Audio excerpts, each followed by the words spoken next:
Hello students, welcome to my channel Watch and Learn Zone. Myself Ashish Rai with you. Please subscribe my channel to learn different educational topics and press the bell icon to get notification. In this video, I am going to discuss about your biology first unit, plant life. The topic plant life has two subtopics, the leaf and the flower. But I will discuss about the leaf in this video. So you will learn about the following things in this video. External structure of a leaf, kinds of leaves, venation of leaves, functions of leaf, arrangement of leaves, modification of leaves in insectivorous plant and vegetative propagation by leaves. Before entering into the main topics, I would like to tell you something about plants. Plants are an essential or integral part of our environment. Most of the plants are multicellular and predominantly photosynthetic.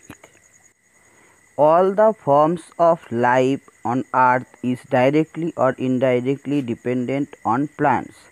Most of the flowering plants grow from a seed. In a seed, the embryo contains an embryonic root called radicle and an embryonic shoot called plumule. The radicle grows downwards into the soil and forms the root system, while the plumule grows upward above the ground and forms the shoot system. The root system consists of roots and shoot system consists of stem, branches, buds, leaves, flowers and fruits. Roots are very important parts of a plant which helps the plant to firmly fix into the soil. They absorb water and minerals for the growth of the plant. There are two types of root system seen in plants, taproot system and fibrous root system. Taproot system. In taproot system, one single primary root elongates and further branch out into fine branches. Examples are roots of pea, balsam and petunia plants. Next, fibrous root system. In fibrous root system, a cluster of roots arises from the base of the system. Examples of fibrous root are roots of grass, wheat, rice and onion plants. The stem. A stem is the main part of a plant that usually grows above the ground. It bears branches, leaves, fruits, buds and flowers. The stem holds the plant upright and exposes the leaves to sunlight and air. It conducts water and dissolves mineral absorbed by the roots to other parts of the plant and also transports food prepared by the leaves throughout the plant body. Types of stems. Depending on the appearance of stems, they are categorized into three types. Soft stems. These stems are green in color. Generally, herbs have soft stems. Hard and woody stem. This type of stem arises from the base of a plant and from a bush. Most of the shrubs have this type of stem. Trunk. The stem of a tree is called trunk. It is a thick, hard and strong stem that is covered with bark. The bark protects the inner part of the trunk of a tree. Now I am going to discuss details about the leaves. Leaves are thin, flat organs responsible for photosynthesis in the plants. A leaf is the principal lateral flattened structure of a vascular plant, typically green and blade-like structure that is attached to a stem directly or via a stalk. Leaf is an important part of the shoot system and it originates from shoot apical meristems. The structure of a leaf is described below in details. Parts of a leaf. Generally, leaf base, petiole and lamina together form the main parts of a leaf. Leaf base. This is the part where a leaf attaches to the stem. Leaf base has two small leaf-like structure called stipules. In plants like paddy, wheat and other monocotyledons, this leaf base is wide and masks the stem.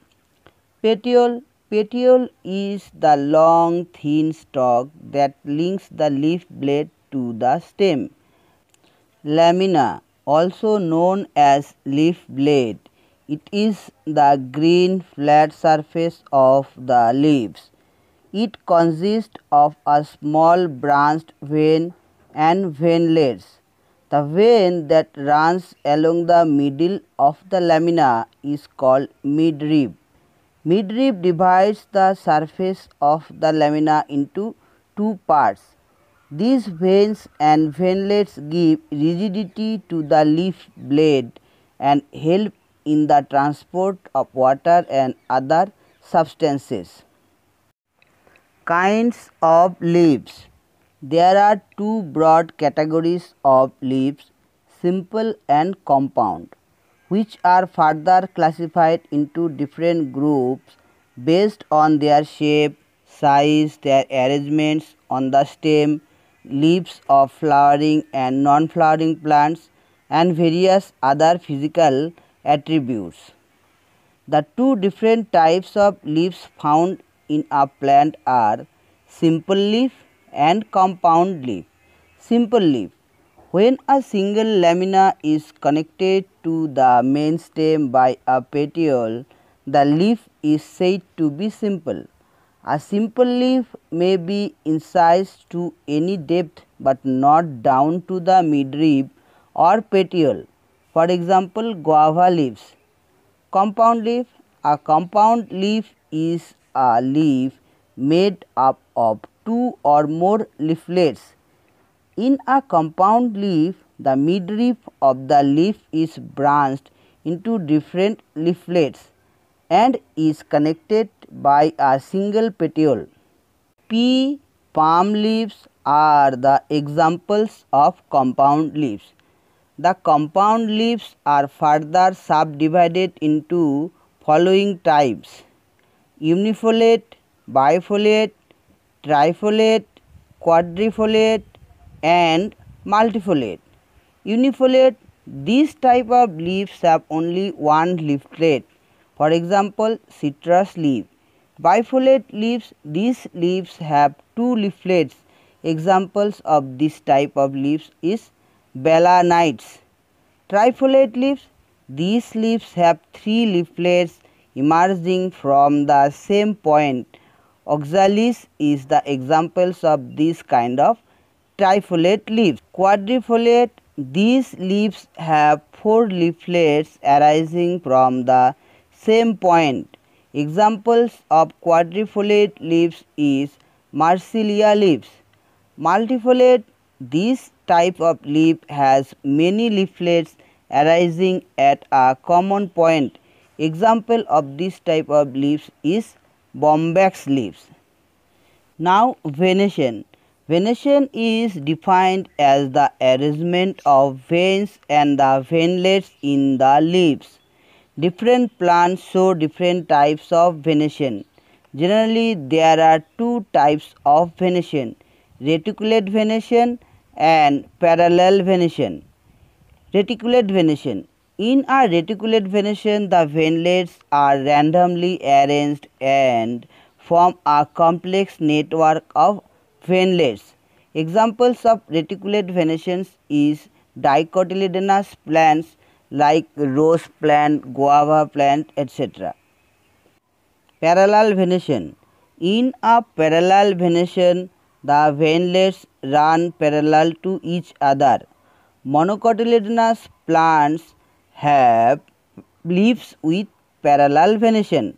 For example, paddy and banana plants. Functions of leaves. Manufacture of food. The main function of leaves is to prepare food for the plants. The green leaves prepare food for the plants in the presence of sunlight and chlorophyll by a process called photosynthesis. In this process, the leaves use carbon dioxide and water to prepare food in the form of starch. Oxygen gas is released in the process. As the green leaves prepare food for the plants, they are called the food factory of the plants. Another function performed by a leaf is transpiration. Excess water absorbed by the root of plants is released into the air through the tiny pore present on the lower surface of leaves. These tiny pores are called stomata. The process of releasing excess water by the plant is called transpiration. It keeps the plant cool. Next function performed by a leaf is gaseous exchange. During the day, for performing photosynthesis, plants take carbon dioxide and release oxygen through the stomata.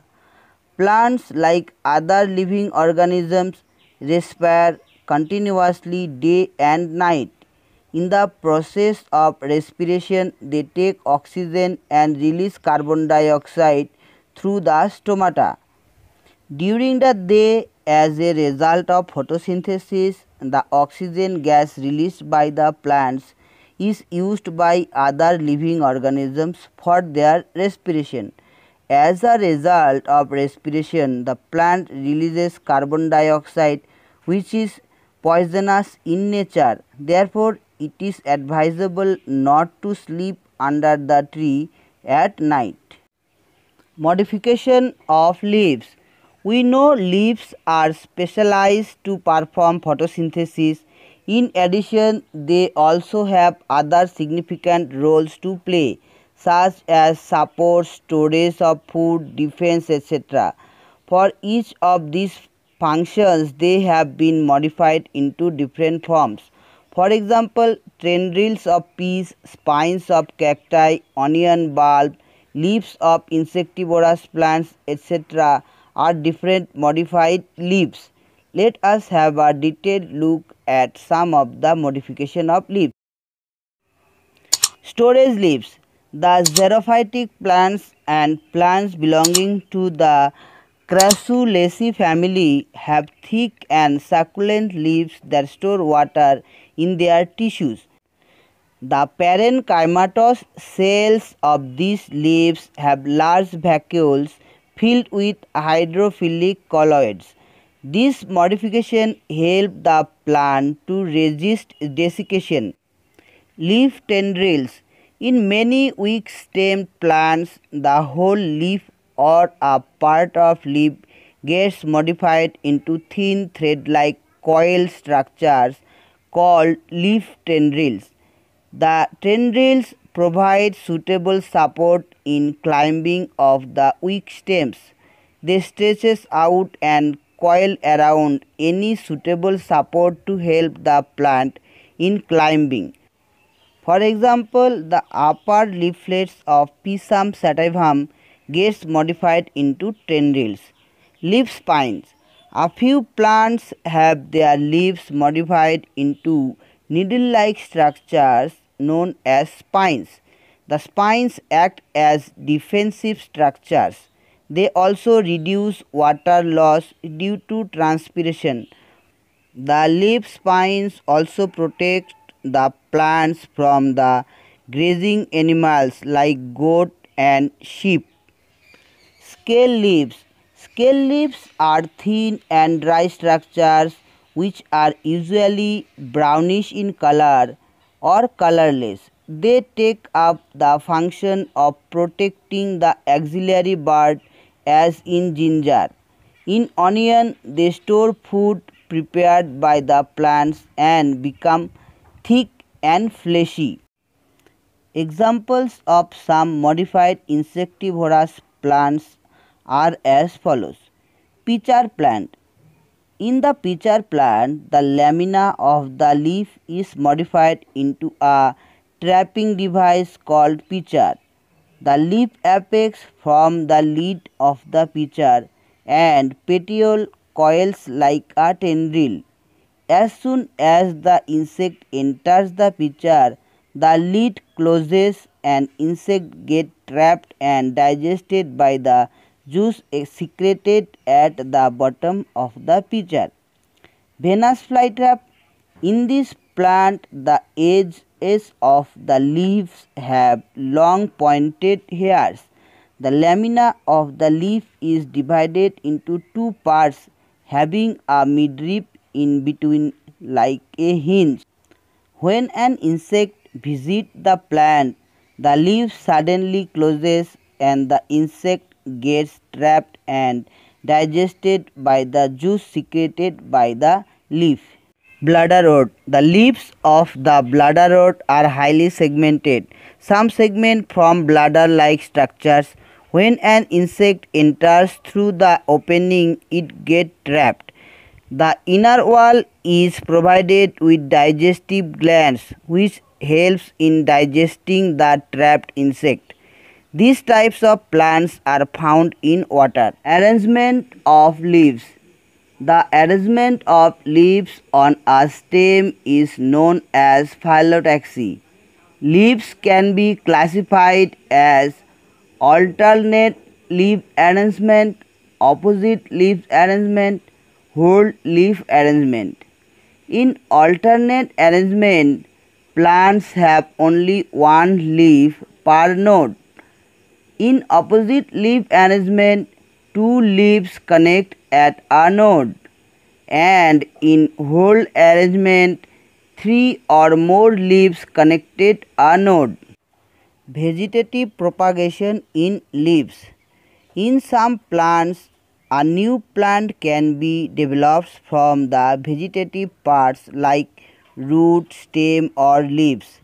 This is known as vegetative propagation. Some plants such as Bryophyllum and Begonia produce adventitious buds on their leaf margins. When the leaves of such plants fall on the moist soil, these buds develop into new plantlets. The leaves of such plants are thick and fleshy, thus they provide enough food and water to the new plantlets. Okay student, this is all for this video. Please keep watching my channel and share with your friends. Thank you for watching.